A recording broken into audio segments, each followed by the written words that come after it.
Ashama harka fuunee qaqqaalii ilmaan ayyaa akkam nagaa keessanii nageenya keessan badhaadha annagaadha baga jiraattan isiniin jecha egaan daawwattoota hordoftoota keenya qophiin keenya galgala kanaa eegalee jira hamma xumura qophii keenyatti nooliin turaan isiniin jedha qophiin keenya qophii ajaa'ibaati injifannoo irratti injifannoo meeqaffaa jechuudha isa sadaffaa guyyaa lama keessatti arginirraa kan isinii qoonu ta'a dhumarrattis odeeffannoo xixiqqoo wayitiin isiniif qaba. Yoona dhaggeeffattan hambatu xumuratti adda baafattan jedhee nu badhaa. Egaan daawwattoota fi hordoftoota keenya namoonni akka tasaa YouTube chaanaalii keenyaan faaraa taatanii dhuftan subscribe gochuun maatii keenya ta'uun irraanfatinaa viidiyoo keenyas like godhaan isiniin jedha. Egaan daawwattoota hordoftoota keenya odeessiin nuti isiniif qabnu odeessii ajaa'ibaa injifannoo dabalataa Oromoon bara kana injifataa akka ta'uuf wanti nuti goonu hunduu ni ta'a jennee waan abdannuuf ni taasisna. Injifannoon nuti qabnu Wabo irraa injifannoon har'aa egaan argitee Oromoon kallattii hundaan injifatuu qaba isinii jedhee yeroo 3-4 waadaa isiniif galee ture guyyoota keessattuu lamaan galaana sirboota gadhiisa kana keessatti gorsa hedduun dubbadhe gorsoota hedduu keessa Oromoon diinagdeedhaan Oromoon siyaasan Oromoon aartiidhaan Oromoon qabeenyaan Oromoon wantoota adda addaatiin addunyaaf dorgomaa ta'uu qabdi jedheen isiniif himee ture akkasuma mootu injifachuu qabdi isiniin jedhe san keessaa aartiidhaan sadarkaa biyyaatti injifannee jirra. Sirba galaanatiin akkasumas immoo atileetiidhaan Oromtittiin guyyaa kaleessaa addunyaa irratti dorgomtuu taate addunyaa irratti tokkoffaa baate akkasumas waboonis biyya keessatti kun siyaasaan wal qabata jechuudha injifannoo babbareedaa culluqaa guyyoota lamaan nuti waan biraa isinii gabaasaa ture kana keessatti kan arginarraa kan isiniif qoonnu ta'a. Baay'ee asirratti waan isiniin jechuu barbaadu tokko taayeen tokko maraate isaa mataan likii hojjeta. Waan ofii taa'ame faallachas dubbata guyyaa kaleessa maal jedha opereeshinii taasisneen guyyoota torbee tokko keessatti waraana 67 galaafannee jirra jedha afaan guuttate saalfadhu obboleessa kiyya ummata nagayaa ummata karaa deemu ummata maatii ofii biratti jiraatu dargaggeessa nagayaa rasaasa lafarraa dha'eetiniin woboo akkas goonee jirra jedhee dubbata meeti ragaan as fidi foto Suuraa waan aksana goote fidiyas mee hin laalla kijiba adiidha jechuudha. Ummata nagayaa lafarraa dhaaniiti. Suuraa ummata nagaa immoo fiduu hin danda'an badii isaaniiti. Sinii galee waboon garuu kallattiidhaan tarkaanfii cimaa ani suuraa irratti maxxanse kana seensa yeroo seentan suuraa irratti argitan kana tarkaanfii baay'ee haaleessaa fudhateedha jechuudha. Inumaayyuu suuraalee yuutuubiin namaan eeyyamne baay'eetu jira jechuudha. Suuraa laal akka ajaa'ibaatti diinota isaanii lafa kakkaa'an. Injifannoo ciccimaa zoonii kibbaa fi kaabatti irratti illee argisiisan keessumaayyuu Wallaggaa fi Gujii irratti tarkaanfiin diinota irratti fudhatame baay'ee tarkaanfii haalessaadha. Tarkaanfii ajaa'ibaati kana sani jedhee adda isinii baasuu hin danda'u jechuudha. Hundumaafuu nu ka barbaannu diinota kenna mataa qaqqabachiifnee uummata Oromoo mataa ol qabachiisudha. Kaayyoon kenna kana jechuudha. Kana jechuun lola jaalannaa biyya diiguu jaalannaa miti. Tinginaa godha. Namoota diina akka diinatitti ilaalee isaan balleessuudhaaf dhufe karaa isaan barbaachisuun tarkaanfii fudhatanii ofirraa deebisan. Wanti sirriitti beekuu qabdan abaawoon yookaan waboon biltsiginnaa adamee ganda isaan keessa deemee fidee osoo hin taane biltsiginnaan isaan adamuudhaaf osoo deemtu isaan balleessuudhaaf osoo deemtu tarkaanfii isaan fakkaatu deebisaniif malee isaan lafarraa fixuuf lakkitu Oromoo miti jedhanii hin goone. Akka isaan Oromoo ta'aniin beeka dogongora san isaaniif sirreessuuf jecha bosonatti galanii wantoota barbaachisan namoota harka kennatan gorsa kennaniif gorsa argitee waraanaa akka isaaniif jecha dhagaa keessa jiraatan akka isaaniif jecha muka san keessa jiraataa jiran gorsa kennamaaf lakki jedhee kadidee cicceetiniin isaan ajjeesuudhaaf itti alaameen mootu karaa isa barbaachisuun deebii isaa fudhatee dacheen isa nyaattii jechuudha. Kanuma hiika biraan qabu namoota tokkotu fudhata akka waan abaawoon guni badiidhaaf deemu akka waan dhiiga jaalatu.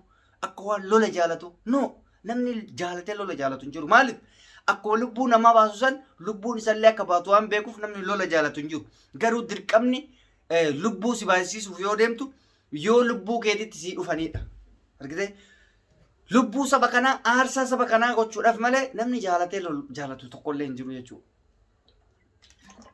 Isiniif galee jira kana sirriitti hubatuu qabdan namootuma argitee osoo mootummaa kana jibbu abaawoo kanatti namannetu jira wanni ani kana hunda kaasif osoo kana jaalatu lakki biyya sana baxabbatuuf jarrituni ilaalcha akkasii nama hedduu keessa waan argeefan Ummatni kun ummata biyya balleessuu fi jara keen ummata balleessuu fi warri bilxiginnaatu na dhagaa. Jarri kun osoo buraangoo qabattee lakkatti kalee mootummaa bilxiginnaa turte jedhee kan si fixuu miti. Waan barbaadu sanii olitti dabalata kan si gootudha malee.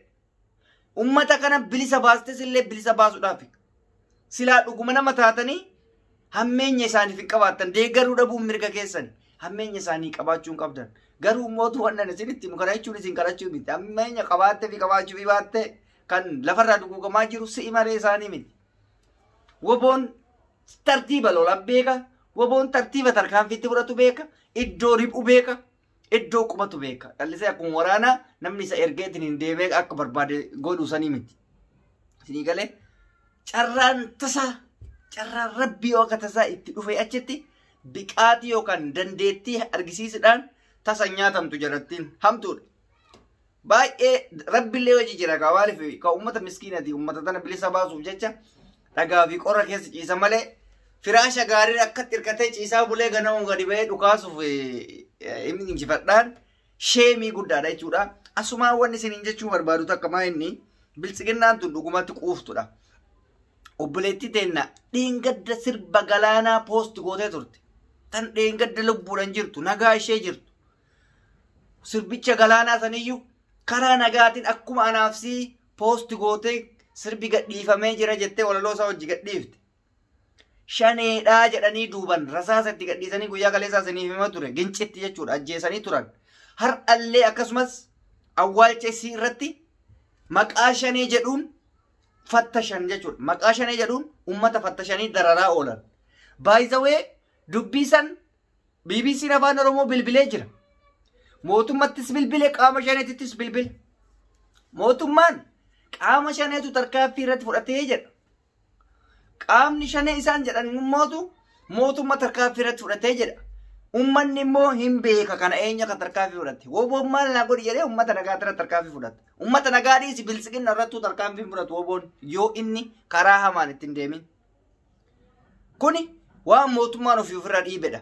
Osoo kaleessa san gochuu baatee har'a deebi'ee maqaa fattashaa jedhuun uummata isii awwaaluuf deemu karatti dhugguranii jechuudha. Mee namni mana awwaalchaa deemuuf maal fattashamu? Boombii awwaalcha keessa kaa'amoo? Fanjii achi keessa kaa'amoo? Kun tooftaa ittiin hawaasa keenya dararan. Argitee har'a keessumaayyuu mootummaan Itoophiyaadha. Itoophiyaa ta'uu yookaan immootu sirna abbaa irree ta'uu nu agarsiisaa jira. Alaabaa lumuxxii qabatanii Itoophiyaa haa uwwisnu mata duree jedhu dhufan. Isaami kana gaarra beekanii duraanuu alaabaa lumuxxii uffata. Shimallis Abdiisaa namicha miskiinticha. Miskiinticha waan akka hin beekne akkanumaan achi afaan mana achi taa'u sana argitanii. Inni illee alaabaa sanitti uwwisanii ka urjii hin qabne bara alaabaan odoo urjii qabaatan hin dubbachiisu. Maaliif sabaaf sablammoota ilaallata urjiin sun.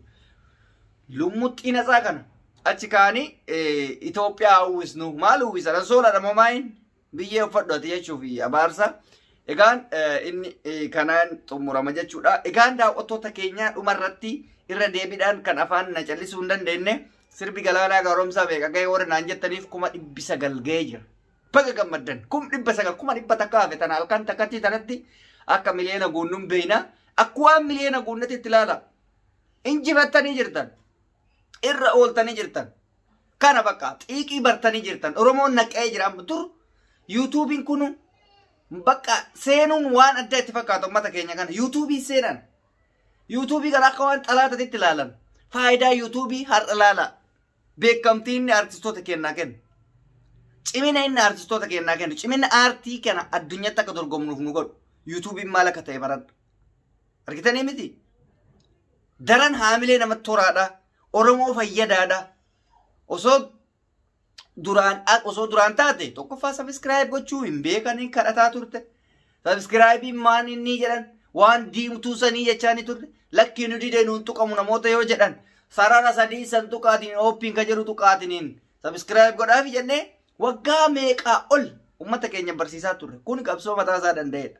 Namni subscribe gaafa biyyaa ba'u hin beekne baay'ee jira. Garuu nutu barsiise. Maaliif? Baratuu qaba Oromoon waan hunda. Waanuma addunyaan fayyadamtu kana hunda itti fayyadamuu qaba. maaliif teknooloojii irraa duubatti hafuun qabuun dhaamsa kiyya.